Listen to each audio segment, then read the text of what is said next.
Hello students, कल हम लोगों ने वेक्टर वाले चैप्टर में कंपोनेंट्स निकालना सीख लिया था, है ना। किसी वेक्टर के रेक्टेंगुलर कंपोनेंट कैसे फाइंड आउट करते हैं, है ना। अलोंग द सरफेस और परपेंडिकुलर टू द सरफेस वो कंपोनेंट्स फाइंड आउट किए थे।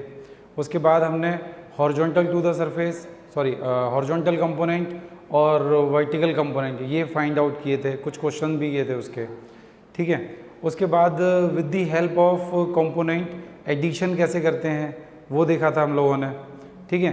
अच्छा, अब आज हम लोग क्या कर रहे हैं, आज हम लोग जो है एडिशन सब्ट्रैक्शन से थोड़ा सा आगे प्रोजेक्ट पर चल रहे हैं, है ना। तो दो वेक्टर हैं, उनके प्रोजेक्ट कैसे करते हैं, मल्टीप्लाई कैसे करते हैं, है ना। तो वेक्टर प्रोजेक्ट पढ़ेंगे आज, ठीक है। तो दो वेक्टर का प्रोजेक्ट कैसे किया जाएगा वो पढ़ रहे हैं हम आज। तो देखो, प्रोजेक्ट को दो कैटेगरी में डिवाइड किया गया है, एक होता है डॉट प्रोजेक्ट और एक होता है क्रॉस प्रोजेक्ट। तो एक है आपका डॉट प्रोजेक्ट, ठीक है, another one is cross project,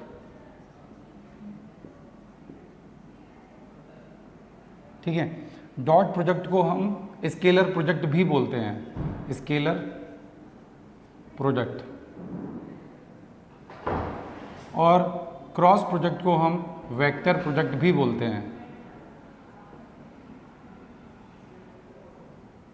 ठीक है। तो वन बाय वन हम दोनों को समझेंगे, पहले डॉट प्रोजेक्ट पढ़ रहे हैं, फिर उसके बाद में क्रॉस प्रोजेक्ट भी पढ़ेंगे, ठीक है। तो सबसे पहले डॉट प्रोजेक्ट क्या होता है, ठीक है। सपोज एक वेक्टर मेरे पास में ए वेक्टर दिया हुआ है और दूसरा मुझे बी वेक्टर दिया हुआ है। इन दोनों का जब डॉट प्रोजेक्ट करोगे तो क्या मिलेगा मुझे, magnitude of vector A magnitude of vector B cos of theta. अब ये थीटा क्या है, theta is the angle between A vector and B vector. A और बी के बीच में जो एंगल है, सपोज ए वेक्टर ये दिया हुआ है आपको और बी वेक्टर आपको ये दिया हुआ है, इन दोनों का डॉट प्रोजेक्ट करना है आपको, ठीक है। और ये है थीटा, ये है थीटा, ए और बी के बीच का एंगल। तो A dot B will be equals to magnitude of vector A into magnitude of vector B into cos theta. ये एक तरह से फॉर्मूले की तरह आपको याद रखना है, ठीक है। अच्छा, अब कॉस थीटा की वैल्यू जो होती है मैक्सिमम होती है 1 और मिनिमम होती है -1। देखो कॉस का ग्राफ होता है कुछ इस तरह से, इधर मैंने कॉस ले लिया और इधर मैंने थीटा ले लिया, इसका ग्राफ बनता है कुछ ऐसे, ठीक है। तो इसकी मैक्सिमम वैल्यू जो कॉस की होती है वो होती है +1 और मिनिमम वैल्यू जो होती है दैट इज -1, ठीक है, -1, ठीक है। और ये +1 जो वैल्यू है वो कब होती है, जब थीटा की वैल्यू 0 होगी, जब थीटा की वैल्यू 0 होगी। ग्राफ ये है, ये कॉस का ग्राफ है, ठीक है। तो थीटा इक्वल्स टू 0 पर कॉस की वैल्यू 1 रहेगी, theta equals to 90, theta equals to 180 पर -1, 180 पर -1, ठीक है। और फिर ऐसे ही 270 और ऐसे ही फिर 360, ठीक है। तो जहाँ जहाँ पर ये ग्राफ शो कर रहा है, देखो 0 डिग्री है जब थीटा, तो इसकी वैल्यू यहाँ पर है, कॉस का ग्राफ यहाँ से शुरू हो रहा है तो +1 है। थीटा इक्वल्स टू 90 पर ये ग्राफ जो है इस 0 वाली लाइन को कट कर रहा है, तो यहाँ पर cos 0 की वैल्यू cos 90 की वैल्यू कितनी हो गई, 0 हो गई, ठीक है। और 180 पर ये ग्राफ यहाँ पर है, तो यहाँ पर वैल्यू क्या है, -1 है, ठीक है, cos 180 की वैल्यू। तो इस तरह से थीटा की वैल्यू चेंज होगी तो यहाँ पर जो ए डॉट बी है वो चेंज हो जाएगा। तो कैसे लिखेंगे इसको, देखो A dot B will be equals to A B. कब है ये, जब थीटा इक्वल्स टू आपने 0 लिया है, तो cos 0 इक्वल्स टू क्या हो जाएगा, +1 हो जाएगा, तो यहाँ पर क्या बचेगा, ए बी बचेगा, ठीक है। अब थीटा की वैल्यू आप जो है 90 ले लो, 90 ले लोगे तो फिर यहाँ पर क्या मिलेगा आपको, mod A mod B cos 90, cos 90 मिला, तो cos 90 तो 0 होता है, cos 90 0 होता है, तो ये पूरा का पूरा 0 हो जाएगा। मतलब थीटा इक्वल्स टू 90 रखते ही a डॉट बी कैसा हो जाएगा आपका 0, तो a dot B will be 0 at theta equals to 90। ऐसे ही अगर थीटा की वैल्यू 180 रख दें, थीटा की वैल्यू 180 रख दें, तो a डॉट बी क्या मिलेगा हमें, a b cos 180, cos 180 की वैल्यू -1 होगी, तो ये कैसा हो जाएगा, नेगेटिव हो जाएगा, नेगेटिव हो जाएगा। ठीक है, ये मैग्नीट्यूड लिखा हुआ है, तो नेगेटिव वैल्यू आएगी जब थीटा 180 है। इसका मतलब ये हुआ कि जब थीटा 0 से 90 के बीच में रहेगा, 0 से 90 के बीच में रहेगा तो आपको पॉजिटिव वैल्यू मिलेगी, और जब थीटा 90 से 180 के बीच में रहेगा तो आपको नेगेटिव वैल्यू मिलेगी। यहाँ से यहाँ तक नेगेटिव वैल्यू मिलेंगी और इस बीच में आपको पॉजिटिव वैल्यू मिलेगी। ठीक है, जब थीटा 0 से 90 के बीच में रहेगा तो पॉजिटिव वैल्यू मिलेगी डॉट प्रोडक्ट की, और जब थीटा 90 से 180 के बीच में रहेगा तो आपको डॉट प्रोडक्ट की वैल्यू कैसी मिलेगी, नेगेटिव मिलेगी। ठीक है, तो मेन क्या है, मेन तो हमें ये फॉर्मूला याद रखना है, जो भी थीटा दिया होगा मैग्नीट्यूड निकालेंगे वेक्टर ए का, वेक्टर बी का मैग्नीट्यूड निकालेंगे, सीधा सीधा मल्टीप्लाई करेंगे और कॉस थीटा की वैल्यू लिखेंगे, उसका ही मल्टीप्लिकेशन करेंगे और ए डॉट बी मिल जाएगा हमें। ठीक है, तो अब इसके कुछ चीज़ें और देखते हैं, कुछ प्रॉपर्टीज़ देखते हैं इसकी। ठीक है, देखो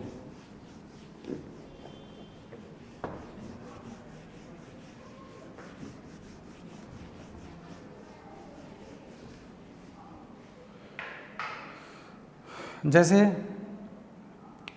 मैं i डॉट आई लिखना चाहूँ, ये क्या है, यूनिट वेक्टर है, unit vector in x direction. i क्या होता है, यूनिट वेक्टर इन x डायरेक्शन होता है। तो जब मैंने i डॉट आई लिखा, मतलब दो यूनिट वेक्टर का मैं डॉट प्रोजेक्ट कर रहा हूँ, तो यूनिट वेक्टर का मैग्नीट्यूड होता है 1, तो यहाँ पर आ जाएगा 1 इंटू 1,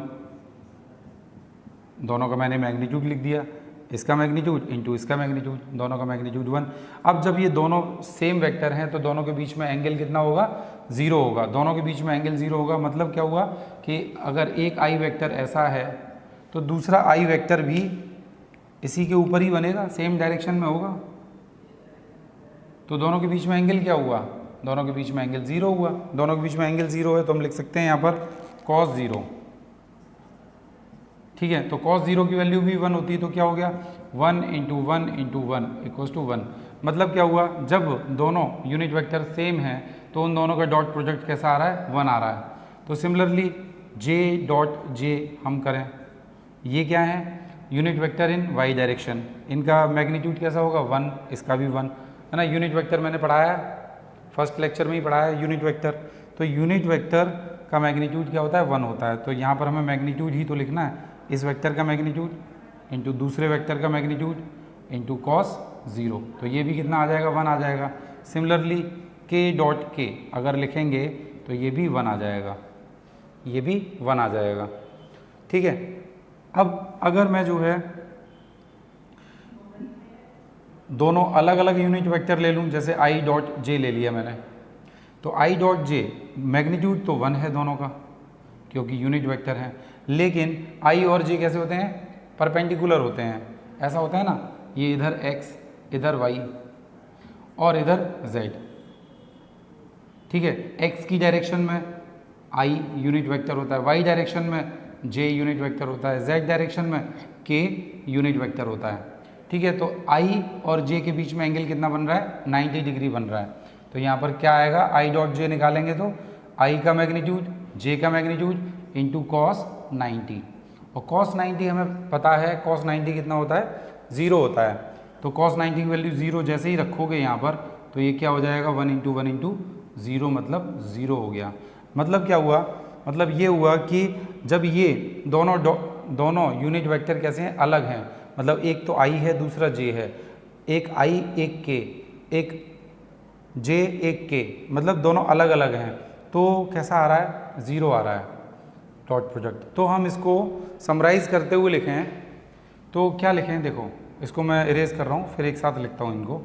जिससे याद करने में आसानी रहेगी आप सबको। देखो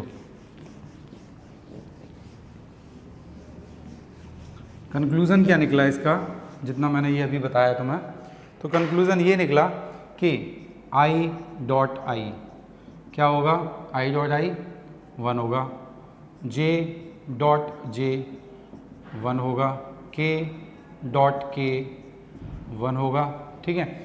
i डॉट जे कैसा होगा, 0 होगा, ठीक है। i डॉट के 0 होगा, j dot I 0, j dot के 0, ठीक है।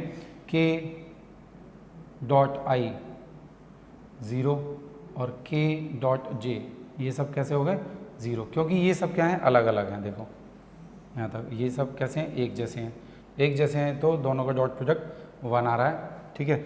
अलग अलग हैं, आई जे आई के, जे आई जे के आई के जे, तो ये सब क्या है 0 आएंगे, ठीक है। अच्छा अब इसके बाद एक क्वेश्चन ले लेते हैं, ठीक है, कैसे डॉट प्रोडक्ट सॉल्व करते हैं, ठीक है। तो जैसे सपोज यहीं पर लिख रहा हूँ मैं, जैसे एक वेक्टर दिया हुआ है आपको a equals to A X I plus B X sorry A Y J plus A Z के ऐसे दिया हुआ है।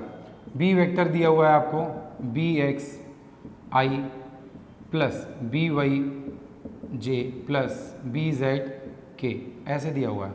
इन दोनों का डॉट प्रोडक्ट निकालना है। Find dot product of A vector and B vector, ठीक है। ए और बी का डॉट प्रोडक्ट सॉल्व करना है, तो ए डॉट बी कैसे लिखेंगे, देखो आई के कॉफिशिएंट का मल्टीप्लाई करो। आई का कॉफिशिएंट यहाँ पर क्या है ए एक्स, यहाँ पर क्या है बी एक्स, तो इन दोनों का मल्टीप्लाई करो, इन दोनों का मल्टीप्लाई करो, ए एक्स बी एक्स प्लस जे के कॉफिशिएंट का मल्टीप्लाई करो तो ए वाई बी वाई, ठीक है, इन दोनों का मल्टीप्लाई करा, प्लस के कॉफिशिएंट का मल्टीप्लाई करो ए जेड बी जेड, ये हो गया आपका आंसर, ठीक है। तो जब भी आपको इस तरह से वेक्टर दिए हुए हैं आई जे के फॉर्म में, ठीक है, और आपसे बोला जा रहा है कि डॉट प्रोडक्ट निकालो, तो कैसे सॉल्व करोगे, आई के कॉफिशिएंट का मल्टीप्लाई करो प्लस जे के कॉफिशिएंट का मल्टीप्लाई करो प्लस के कॉफिशिएंट का मल्टीप्लाई करो, ठीक है। तो इस तरह से सॉल्व करते हैं डॉट प्रोडक्ट को, ठीक है। चलो अब इसकी कुछ प्रॉपर्टीज़ देख लेते हैं, डॉट प्रोडक्ट की प्रॉपर्टीज़ क्या क्या होती हैं, ठीक है। इसको मैं इरेज कर रहा हूँ।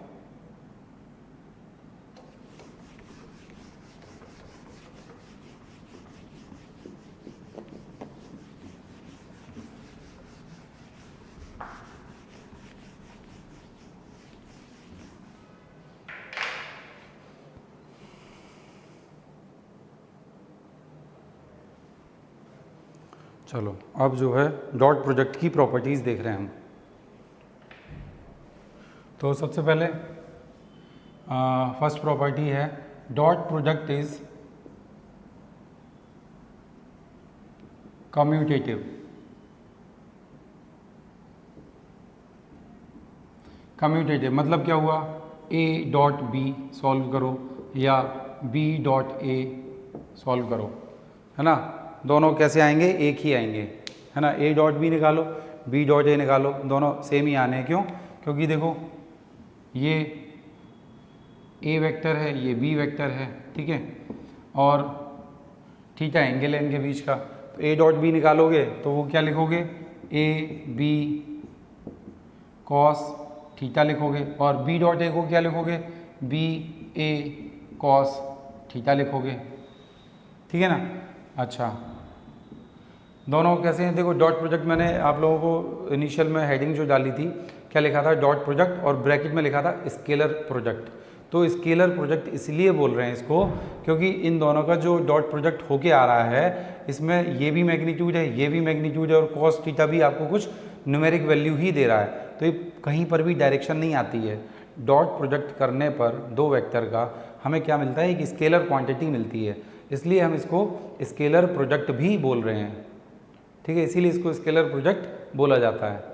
ठीक है, तो अब ए का मैग्नीट्यूड बी का मैग्नीट्यूड कॉस थीटा मल्टीप्लाई करोगे तो वो बराबर ही आएगा, बी का मैग्नीट्यूड ए का मैग्नीट्यूड कॉस थीटा। यहाँ तो कोई डायरेक्शन की बात ही नहीं हो रही ना इस मल्टीप्लिकेशन में, तो दोनों बराबर होंगे, इसलिए ये कम्यूटेटिव लॉ को फॉलो करते हैं।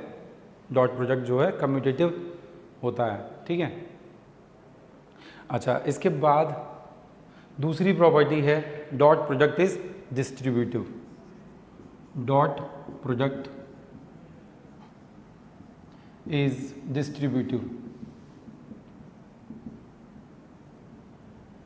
डिस्ट्रीब्यूटिव, अब इसका मतलब क्या है, इसका मतलब ये है ए डॉट बी प्लस सी ऐसे लिखा हुआ है।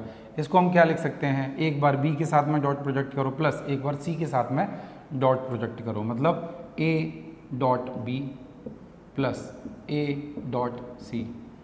ठीक है, ऐसे लिखा जा सकता है इसको, तो इसको बोलते हैं डिस्ट्रीब्यूटिव प्रॉपर्टी। ठीक है, तो अगर इस तरह से b प्लस सी के साथ में डॉट प्रोजेक्ट हो रहा है a का, तो हम इसको ऐसे लिख सकते हैं a डॉट बी, ए और b का डॉट प्रोजेक्ट निकालो प्लस a और c का डॉट प्रोजेक्ट निकालो, ऐड कर दो। ठीक है, तो डॉट प्रोजेक्ट कैसा होता है, डिस्ट्रीब्यूटिव होता है। ठीक है, अच्छा, इसकी हेल्प से और क्या कर सकते हैं, इसकी हेल्प से हम एंगल भी फाइंड आउट कर सकते हैं।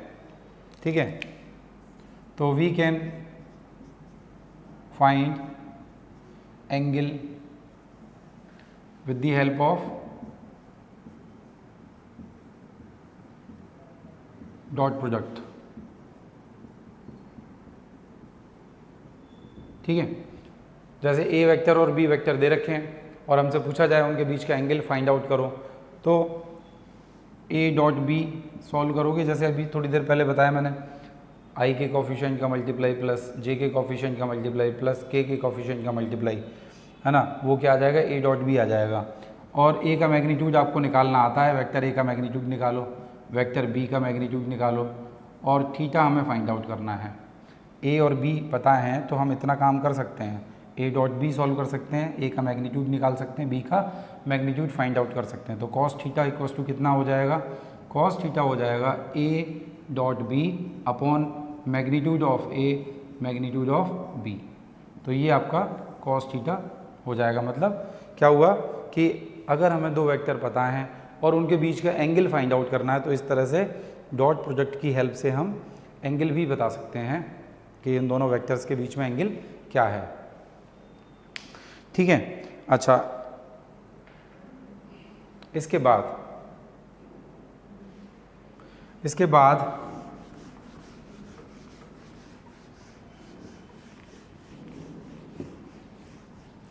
हम कंपोनेंट भी फाइंड आउट कर सकते हैं with the help of dot product.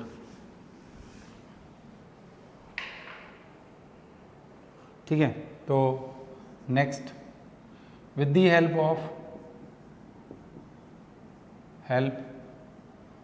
Of dot product we can find component of a vector, ठीक है, कंपोनेंट ऑफ ए वेक्टर। जैसे सपोज हमें एक वेक्टर दिया हुआ है ये a और ये वेक्टर है b, तो हमें फाइंड क्या करना है, हमें फाइंड करना है a का कंपोनेंट b की डायरेक्शन में। तो क्या फाइंड करना है, we have to find component of A in the direction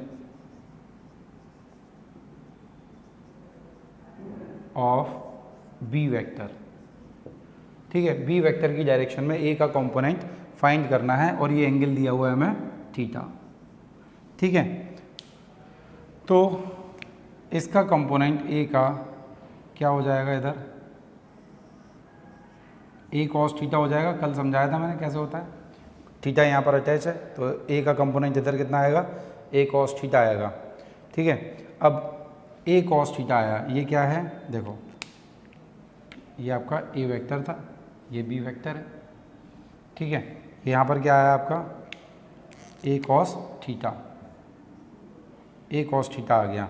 ठीक है, ये वैल्यू क्या है, ए कॉस थीटा है। अब इसको डायरेक्शन कौन सी चाहिए, बी की डायरेक्शन चाहिए, तो मैं क्या लिखूँगा, मैं लिखूँगा इसको ए कॉस थीटा, बी की डायरेक्शन चाहिए, तो बी की डायरेक्शन केवल चाहिए, उसके लिए मैं यहाँ पर मल्टीप्लाई करूँगा बी का यूनिट वेक्टर। तो बी का यूनिट वेक्टर लेंगे तो वो क्या बताएगा, केवल और केवल बी की डायरेक्शन बताएगा, उसका मैग्नीट्यूड कितना होगा, 1 होगा। तो मैं यहाँ पर लिख सकता हूँ यूनिट वेक्टर ऑफ बी। ठीक है, this is the component of A in the direction of B, component of A in the direction of B. ठीक है, क्योंकि ये क्या बता रहा है, ये यूनिट वेक्टर है, ये केवल और केवल डायरेक्शन स्पेसिफाई कर रहा है, बी की डायरेक्शन क्या है। ठीक है, अब इसको थोड़ा सिंप्लीफाई करें, मतलब इसको देखने से तो हमें अभी तक ये पता ही नहीं चल रहा है कि डॉट प्रोडक्ट का कहाँ पर यूज़ कर रहे हो। यहाँ पर डॉट प्रोडक्ट का तो कोई यूज़ अभी तक दिखाई नहीं दिया, अभी दिखाई देगा। देखो, इसको हम ऐसे लिख सकते हैं ए कॉस थीटा, और इसको लिखा जा सकता है vector B upon its magnitude, ऐसे लिखा जा सकता है। ठीक है, अब यहाँ पर अगर मैं न्यूमरेटर और डिनोमिनेटर में b के मैग्नीट्यूड का मल्टीप्लाई कर दूँ, ऐसे मल्टीप्लाई कर दूँ, तो ये जो पूरा टर्म यहाँ पर दिखाई दे रहा है, ये इतना, ये क्या है, magnitude of A magnitude of B cos theta, जो कि बराबर किसके होगा, ए डॉट बी के बराबर होगा, जो कि ए डॉट बी के बराबर होगा। तो मैं इसको लिख सकता हूँ,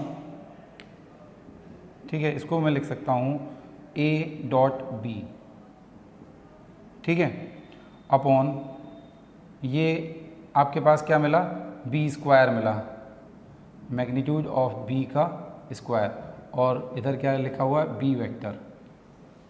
ठीक है, इधर क्या लिखा हुआ है, बी वेक्टर। ठीक है, तो बी वेक्टर आपको पता है, वो वैल्यू आप रख ही दोगे यहाँ पर बी का मैग्नीट्यूड का स्क्वायर निकाल लोगे, ए डॉट बी आप निकाल लोगे, तो आपको क्या पता चल गया, इस पूरे से आपको ये पता चल रहा है कंपोनेंट ऑफ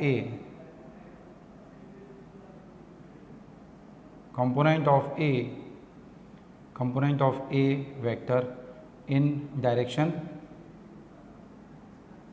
बी। कभी क्वेश्चन पूछ लिया जाए तो इस तरह से इसकी हेल्प से सॉल्व कर लेंगे, A dot B upon B square into vector B. ठीक है, तो इस तरह से एक तरह से फॉर्मूला मान लो इसको, और क्या है, component of A in the direction of B. अगर उल्टा पूछ लिया जाए आपसे component of B in the direction of A, तो यहाँ पर क्या हो जाएगा, vector A upon A square, A dot B तो ऊपर रहना ही है, बस यहाँ पर vector A upon magnitude of A का स्क्वायर। अगर हमसे उल्टा पूछ लिया जाता है कि component of B in the direction of A, ठीक है, in the direction B vector. ठीक है, तो इसको आप, ठीक है, चलो अब इसके बाद में एक क्वेश्चन लेते हैं।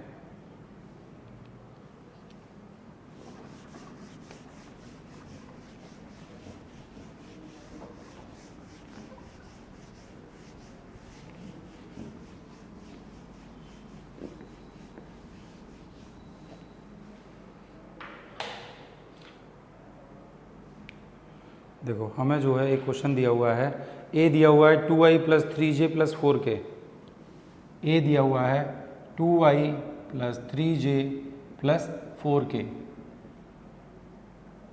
ए वेक्टर, और बी दिया हुआ है हमें, बी की वैल्यू दे रखी है i minus J plus 3k, i minus J plus 3k ऐसे दिया हुआ है, और हमसे पूछ रहे हैं, क्या पूछा जा रहा है कि ए डॉट बी बताओ, फाइंड ए डॉट बी। ठीक है, फाइंड ए डॉट बी,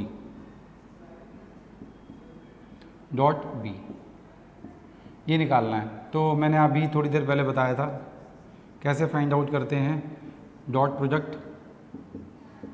देखो आई के कोफिशिएंट का मल्टीप्लाई करो, तो आई का कोफिशिएंट यहाँ पर कितना है 2, यहाँ पर कितना है 1, तो 2 × 1 हो जाएगा 2 × 1 प्लस जे के कोफिशिएंट का मल्टीप्लाई करो, यहाँ पर कितना है 3, यहाँ पर कितना है -1, तो 3 × -1 प्लस यहाँ पर के कोफिशिएंट का मल्टीप्लाई करो इसके आगे, तो के का कोफिशिएंट यहाँ पर 4 है, यहाँ पर 3 है, तो 4 × 3, ठीक है। सिंप्लीफाई करो 2 - 3 + 12, तो ये कितना हो जाएगा 7, ठीक है। नहीं 11 कितना हो जाएगा 11 हो जाएगा। तो इस तरह से जो है डॉट प्रोडक्ट निकाल सकते हो, ठीक है। इसके बाद एक और क्वेश्चन ले रहे हैं,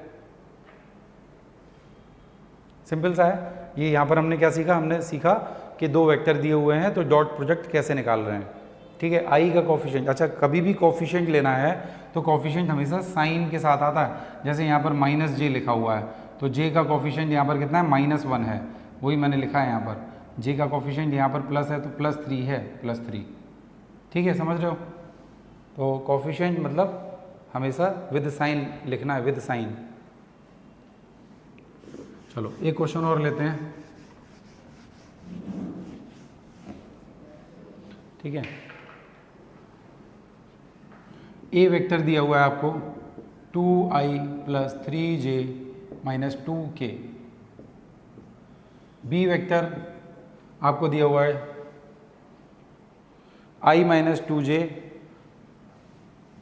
i - 2j, ठीक है, प्लस zk, ऐसे दिया हुआ है, ठीक है। तो हमसे पूछ रहे हैं कि find the value of z if a and b are perpendicular. Find the value of z if vector a and vector b are perpendicular, है ना। a और b परपेंडिकुलर हैं, a और b परपेंडिकुलर हैं, तो थोड़ी देर पहले मैंने बताया था a और b अगर परपेंडिकुलर हैं तो उनका डॉट प्रोडक्ट कैसा होता है, 0 होता है ना। क्या फॉर्मूला क्या है, देखो a dot b equals to क्या होता है, a b cos थीटा होता है, a b cos थीटा होता है, ठीक है। अब थीटा की वैल्यू कैसी हो गई है 90, क्योंकि दोनों वेक्टर कैसे हैं, परपेंडिकुलर। क्वेश्चन में गिवन है ये चीज़। तो जब दोनों वेक्टर परपेंडिकुलर हैं तो थीटा की जगह 90 लिखोगे, तो जैसे ही यहाँ पर थीटा की वैल्यू 90 लिखोगे तो cos 90 0 हो जाएगा, तो ये पूरा का पूरा टर्म कैसा हो जाएगा, 0 हो जाएगा। तो ये कंडीशन की तरह याद रखो कि अगर दो वेक्टर परपेंडिकुलर हैं तो उनका डॉट प्रोडक्ट क्या होगा, 0 होगा हमेशा। तो a dot b will be 0 if two vectors a and b are perpendicular. ये कंडीशन की तरह याद रखो, ठीक है। तो a पता है, b पता है, उसको अगर 0 के बराबर रख दोगे, है ना, तो हमें z की वैल्यू मिल जाएगी। तो कर देते हैं, a डॉट b निकालना है हमें। a डॉट b निकालो, 2 × 1 i का कोफिशिएंट 2 × 1, j का कोफिशिएंट लिखो फिर, प्लस j का कोफिशिएंट कितना है 3 × -2, 3 × -2 प्लस k का कोफिशिएंट लिखो -2 × z, -2 × z। ये किसके बराबर रखना है, 0 के बराबर। सॉल्व करो इसको, 2 - 6 - 2z = 0। तो यहाँ पर क्या मिला, -4 - 2z = 0। तो 2z = 4, हाँ, तो 2z = -2z = 4, यानी z = -2, z = -2।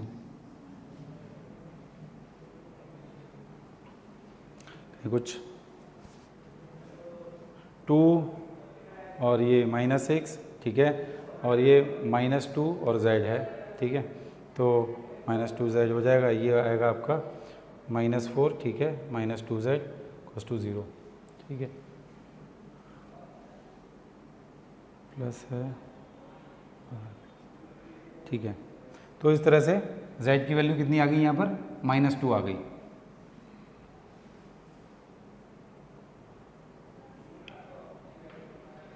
क्लियर है? तो ये कंडीशन की तरह याद रखना है हमें कि दो वेक्टर अगर परपेंडिकुलर हैं तो उनका डॉट प्रोडक्ट कैसा होगा, 0 होगा। कई जगह कई क्वेश्चन में हेल्प मिलेगी इससे, ठीक है। चलो अगला क्वेश्चन करते हैं हम, एंगल फाइंड आउट करने का, ठीक है। इसको मैं इरेज कर रहा हूँ।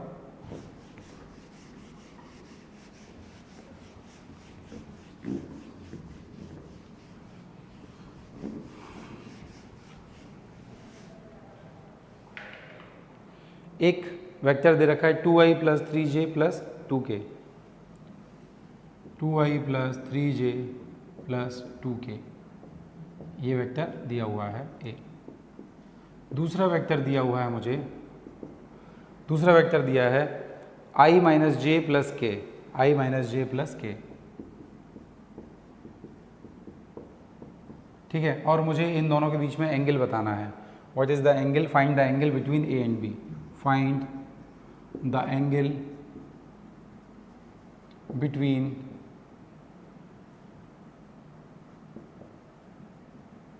Vector A and vector B, ठीक है। ये क्वेश्चन है, सॉल्व है ना। तो हमें पता है a dot B equals to magnitude of A magnitude of B cos of theta होता है, ठीक है। तो a डॉट बी यहाँ पर लिखें, a डॉट बी कितना होगा, इन दोनों का डॉट प्रोडक्ट करते हैं पहले। a डॉट बी कैसे निकालेंगे, i के कोफिशिएंट का मल्टीप्लिकेशन, तो 2 × 1 प्लस j के कोफिशिएंट कितने हैं, 3 × -1, तो 3 × -1 प्लस k के कोफिशिएंट क्या है, 2 और 1, तो 2 × 1, ये लिख लिया मैंने a डॉट बी। अब मैग्नीट्यूड ऑफ a, मैग्नीट्यूड कैसे निकालते हैं, a का मैग्नीट्यूड निकालना है, a का, ठीक है। तो अंडर रूट a का मैग्नीट्यूड कितना होगा, i के कोफिशिएंट का स्क्वायर 2 का स्क्वायर प्लस j का कोफिशिएंट का स्क्वायर मतलब 3 का स्क्वायर प्लस k का कोफिशिएंट का स्क्वायर मतलब 2 का स्क्वायर, ये हो गया मैग्नीट्यूड ऑफ a, ठीक है। मैग्नीट्यूड कैसे निकालेंगे, i के a वेक्टर को देखो, i के कोफिशिएंट का स्क्वायर, i का कोफिशिएंट कितना है 2, इसका स्क्वायर, j के कोफिशिएंट का स्क्वायर मतलब 3 का स्क्वायर, फिर k के कोफिशिएंट का स्क्वायर मतलब 2 का स्क्वायर, ठीक है। k का कोफिशिएंट यहाँ पर 2 है तो 2 का स्क्वायर, सब प्लस में लिखे हैं, ठीक है। फिर b का मैग्नीट्यूड लिखना है इनटू मैग्नीट्यूड ऑफ b, तो यहाँ पर i का कोफिशिएंट कितना है 1, तो 1 का स्क्वायर, 1 का स्क्वायर प्लस j का कोफिशिएंट कितना है -1, तो -1 का स्क्वायर, -1 का स्क्वायर प्लस k का कोफिशिएंट यहाँ पर 1 है तो 1 का स्क्वायर इंटू कॉस थीटा, ऐसे लिख दिया जाएगा इसको, ठीक है। अच्छा अब इसको सिंप्लीफाई कर लो, 2 × 1 2 -3 + 2 = अंडर रूट, ये कितना हो जाएगा, इसको सॉल्व करो, 4 + 9 + 4, ये कितना हो जाएगा 1 + 1 + 1 कॉस थीटा, ऐसे लिख दें। इसको सॉल्व करो तो ये 4 - 3 1 = ये कितना है 4 4 8 और 9 17, ये कितना होगा 3 कॉस थीटा। तो यहाँ से क्या मिला हमें 1 = √17 3 51 कॉस थीटा, तो कॉस थीटा = क्या मिला 1/√51, कॉस थीटा = 1/√51, या इससे हम थीटा लिख सकते हैं, थीटा = कॉस इनवर्स 1/√51, 1/√51। तो ऐसे करके हमने एंगल निकाल लिया between the vectors with the help of dot product, ठीक है। तो डॉट प्रोडक्ट की हेल्प से हम एंगल फाइंड आउट कर सकते हैं। अच्छा आपको ऑप्शन जो कॉस के टर्म्स में नहीं दे रखा है, साइन के टर्म्स में दे रखा है, तो साइन के टर्म्स में दे रखा है तो उसको चेंज कर लेंगे, है ना। देखो ये हमें पता है ऐसा सॉरी, ये एंगल थीटा है, ठीक है, ये एंगल थीटा है। तो कॉस थीटा क्या होता है, बेस अपॉन हाइपोटेनियस। तो बेस कितना हो गया 1, हाइपोटेनियस कितना है रूट 51। पाइथागोरस लगाओ, पाइथागोरस लगाओगे तो ये कितना आ जाएगा अंडर रूट 51 का स्क्वायर मतलब 51 माइनस 1 का स्क्वायर 1, ठीक है, ये कितना हो जाएगा रूट 50, ठीक है, ठीक है। तो साइन थीटा कितना हो जाएगा, यहाँ से यहाँ लिख रहा हूँ मैं, साइन थीटा इक्वल टू हो जाएगा root 50 perpendicular upon hypotenuse upon root 51। तो थीटा इक्वल टू हो जाएगा साइन इनवर्स रूट 50 अपॉन 51। तो जैसा भी आपको ऑप्शन दे रखा है उस तरह से आप लिख सकते हो। थीटा आपने कॉस के टर्म्स में निकाला, थीटा अगर वही चीज़ आपसे साइन के टर्म्स में ऑप्शन दे रखा है तो साइन के टर्म्स में कन्वर्ट कर लो उसको ट्रिग्नोमेट्री से, है ना, पाइथागोरस यूज़ करते हुए, ठीक है। तो इस तरह से एंगल पता कर लेंगे। साइन में दे रखा है तो साइन में, और कॉस में दे रखा है तो कॉस में। यहाँ पहले तो कॉस में ही आएगा, फिर इसको साइन में कन्वर्ट करना पड़ेगा, ठीक है भाई। अच्छा, एक क्वेश्चन ले लेते हैं कंपोनेंट फाइंड आउट करने वाला, जो मैंने बताया था कि डॉट प्रोजेक्ट की हेल्प से कंपोनेंट भी फाइंड आउट कर सकते हैं। तो वो कंपोनेंट वाला क्वेश्चन एक कर लेते हैं, ठीक है।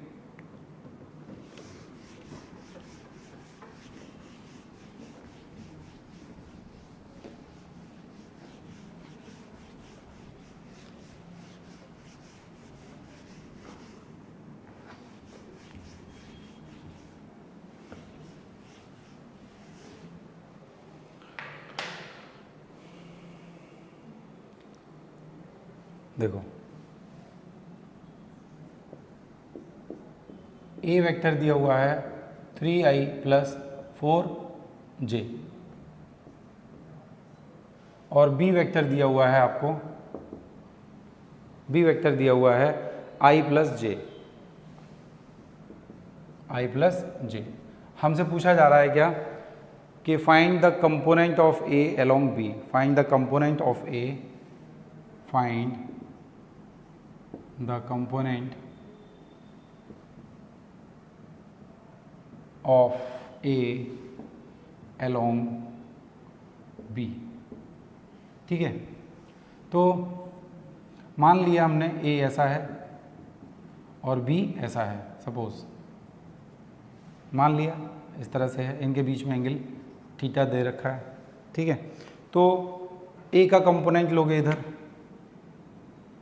इधर कितना आएगा a cos थीटा, ठीक है, a cos थीटा आएगा, और फिर उसको b की डायरेक्शन से मल्टीप्लाई कर दो तो a का कंपोनेंट b की डायरेक्शन में फाइंड आउट हो जाता है। और हमने थोड़ी देर पहले इसको फॉर्मूले के फॉर्म में भी लिख लिया था। कैसे लिखा था, a cos थीटा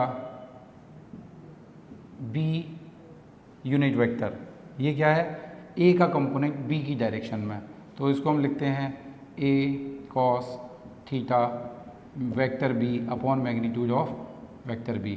फिर हमने क्या किया, बी का न्यूमरेटर और डिनोमिनेटर में मल्टीप्लाई किया मैग्नीट्यूड का, ठीक है। तो ये पूरा हमको क्या मिल गया, ए डॉट बी मिल गया, ए डॉट बी, ठीक है। ए बी कॉस थीटा है तो ए डॉट बी हो गया ये, है ना, डॉट प्रोडक्ट। और ये क्या हो गया, B vector upon B magnitude का स्क्वायर, ऐसे लिख सकते हैं इसको, ठीक है। ए पता है, बी पता है, डॉट प्रोडक्ट निकाल लोगे, बी का मैग्नीट्यूड का स्क्वायर लिख दोगे यहाँ पर, बी वेक्टर जो लिखा है वो एज इट इज लिख दोगे, तो आपके पास आ जाएगा component of A along B. Solve करते हैं इसको, ठीक है। तो component of vector A in the direction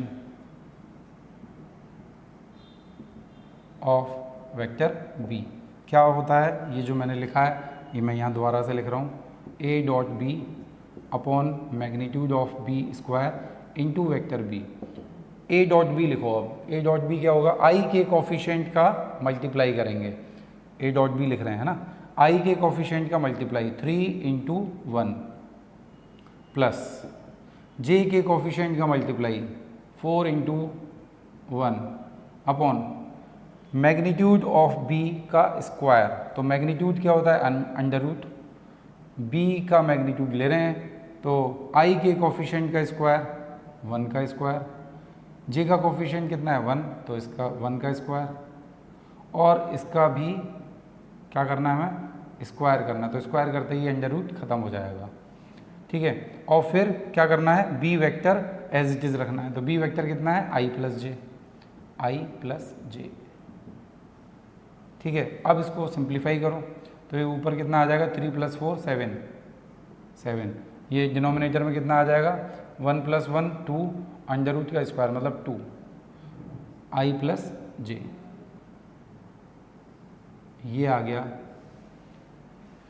component of A in the direction of B, ठीक है। इस तरह से सॉल्व करते हैं। क्वेश्चन कभी कभी पूछ लिया जाता है आप लोगों से, जो भी कोई से भी आप बुक के क्वेश्चन सॉल्व करोगे तो वहाँ पर 1-2 क्वेश्चन इस टाइप के आपको मिल ही जाएंगे, ठीक है। तो यहाँ पर आपका जो है डॉट प्रोडक्ट ख़त्म हो जाता है। इसके बाद फिर स्टार्ट करते हैं हम क्रॉस प्रोडक्ट क्या होता है। इसके बाद हम स्टार्ट करेंगे क्रॉस प्रोडक्ट क्या है।